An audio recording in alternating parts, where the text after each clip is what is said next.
Assalamualaikum warahmatullahi wabarakatuh. Perkenalkan, nama saya Dia Aprilia Skarayu dengan nomor NIM 20070102004.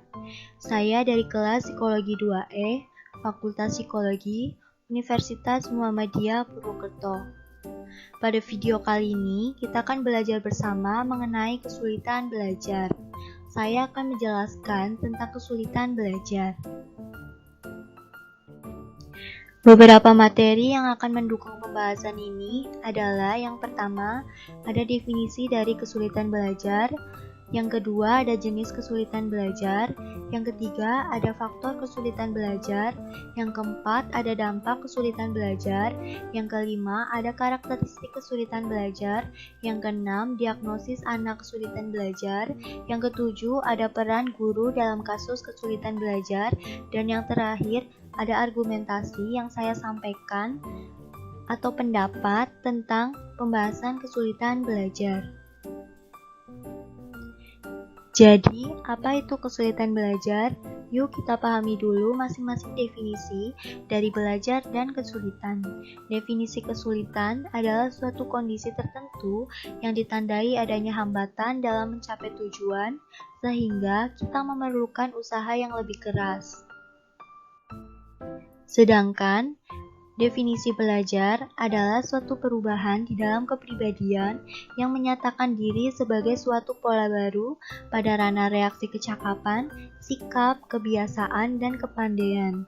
Perubahan di sini yang dimaksud adalah perubahan tingkah laku yang terjadi baik dalam aspek pengetahuannya atau kognitif, aspek keterampilannya atau psikomotor, maupun aspek sikapnya atau afektif. Gimana? Sudah mulai paham? Yuk sekarang kita masuk ke dalam pengertian dari kesulitan belajar. Kesulitan belajar merupakan kondisi saat peserta didik mengalami hambatan-hambatan tertentu untuk mengikuti proses pembelajaran. Ada beberapa jenis dari kesulitan belajar. Yang pertama, learning disorder. Keadaan di mana proses belajar seseorang atau siswa terganggu karena timbulnya respon yang bertentangan. Jadi, ketika kita belajar terganggu atau terhambat oleh adanya respon-respon yang bertentangan, tentu saja akan mempengaruhi hasil belajar yang kita capai dan hasilnya juga akan lebih rendah dari potensi yang kita miliki.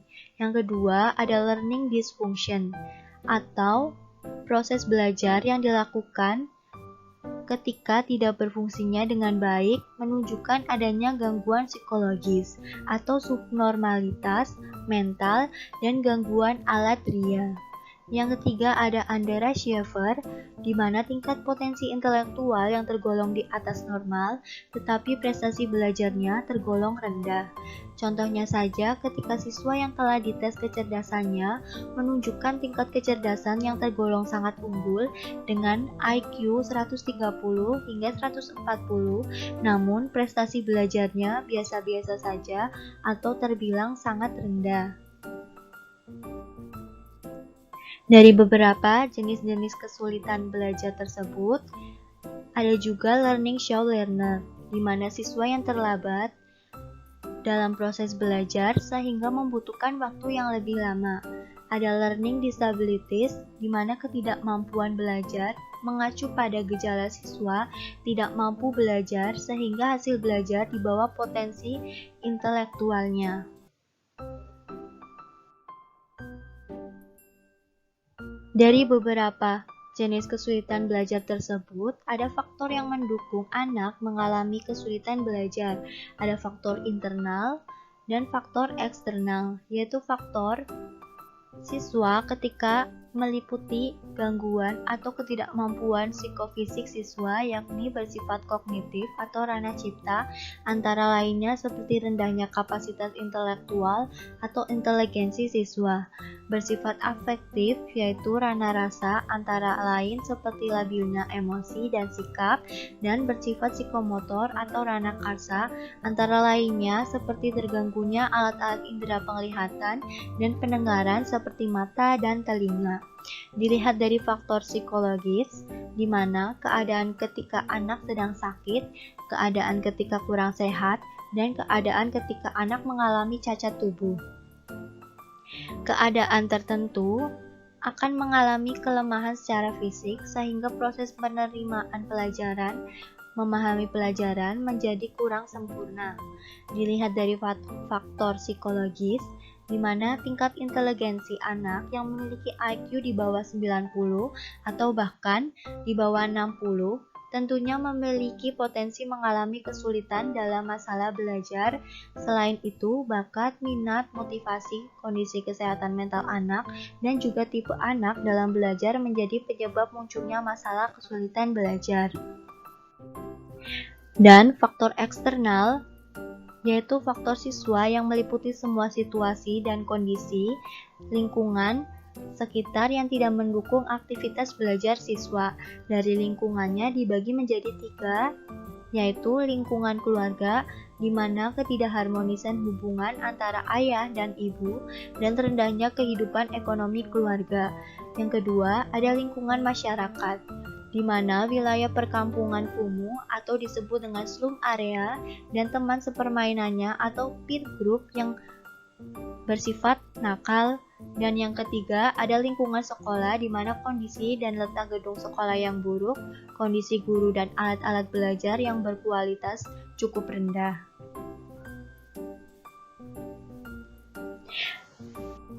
Ada pula faktor yang juga menimbulkan kesulitan belajar siswa, yaitu faktor khusus. Faktor khusus yang dapat menimbulkan kesulitan belajar yaitu sindrom psikologis berupa learning disability atau ketidakmampuan belajar yang terdiri atas disleksia adalah ketidakmampuan belajar membaca, disgrafia adalah ketidakmampuan belajar menulis, diskalkulia adalah ketidakmampuan belajar matematika.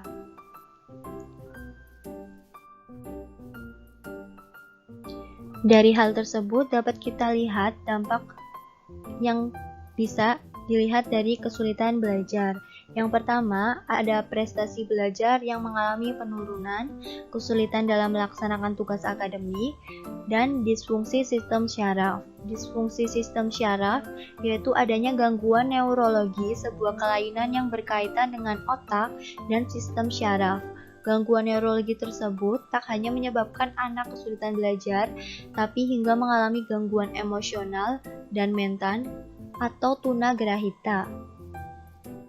Sebelum mendiagnosis anak mengalami kesulitan belajar, maka perlu memahami karakteristik anak ketika kesulitan belajar seperti masalah persepsi dan koordinasi, gangguan dalam perhatian dan hiperaktif. Hiperaktif di sini dapat dilihat ketika sukar mengontrol aktivitas motorik, selalu bergerak, tidak bisa diam, berpindah-pindah dari satu tugas ke tugas lain tanpa menyelesaikannya terlebih dahulu, mengalami gangguan dalam masalah mengingat dan berpikir, kurang mampu menyelesaikan diri, menunjukkan gejala sebagai siswa yang tidak aktif, dan pencapaian hasil belajar yang mengalami penurunan. Diagnosis yang dapat dilakukan kepada anak yang mengalami kesulitan belajar. Yang pertama, kita melakukan observasi kelas untuk melihat perilaku menyimpang siswa ketika mengikuti pelajaran. Yang kedua, memeriksa penglihatan dan pendengaran siswa, khususnya yang diduga mengalami kesulitan belajar. Yang ketiga, mewawancarai orang tua atau wali siswa untuk mengetahui hal yang menimbulkan kesulitan belajar. Dan yang keempat, memberikan tes diagnostik pada bidang kecakapan tertentu untuk mengetahui hakikat kesulitan belajar yang dialami oleh siswa. Dan yang terakhir, memberikan tes kemampuan inteligensi, khususnya kepada siswa yang diduga mengalami kesulitan belajar. Dari hal tersebut, peran guru sangat penting. Peran guru dalam kasus kesulitan belajar dalam menganalisis kesulitan pembelajaran dapat dilalui guru dengan mengidentifikasi kesulitan belajar, mengadakan diagnosis kesulitan belajar, melakukan bimbingan dan konseling belajar, dan kemudian menetapkan model pembelajaran serta mengatasi kesulitan belajar. Dengan cara guru memberikan pelayanan kesulitan belajar dengan mendatangi peserta didik secara berkala untuk memberikan bimbingan agar dapat mengatasi peserta didiknya yang mengalami kesulitan belajar yang ringan. Guru melakukan serangkaian upaya yaitu kegiatan refleksi, penemuan masalah, pemecahan masalah melalui beragam strategi untuk meningkatkan keterampilan pada siswa yang mengalami kesulitan belajar. Dari pembahasan yang telah saya sampaikan, argumentasi yang dapat saya berikan pada pembahasan kesulitan belajar ini, yaitu pada dasarnya semua anak memiliki kemampuan, walaupun mungkin saja kemampuan yang dimiliki berbeda satu dengan yang lainnya. Pada tingkat pendidikan dasar, berbagai kemampuan tersebut masih memiliki relasi yang kuat, seperti membaca, menulis, serta berhitung. Mungkin saja beberapa anak mengalami gangguan kesulitan pada salah satu kemampuan belajar, namun tidak tahu bagaimana cara untuk mengatasi hal tersebut. Maka, diagnosis terhadap permasalahan sesungguhnya yang dialami anak mutlak harus dilakukan. Dengan demikian, akan mengetahui kesulitan belajar apa yang dialami oleh anak, sehingga kita dapat menentukan alternatif pilihan bantuan bagaimana mengatasi kesulitan tersebut. Salah satunya, upaya dengan memberikan terapi terhadap permasalahan kesulitan belajar, maka dapat ditempuh melalui media klinik pembelajaran. Sekian materi yang dapat saya sampaikan pada video pembelajaran ini. Semoga memberikan manfaat dan menambah pengetahuan untuk kita semua. Terima kasih. Wassalamualaikum warahmatullahi wabarakatuh.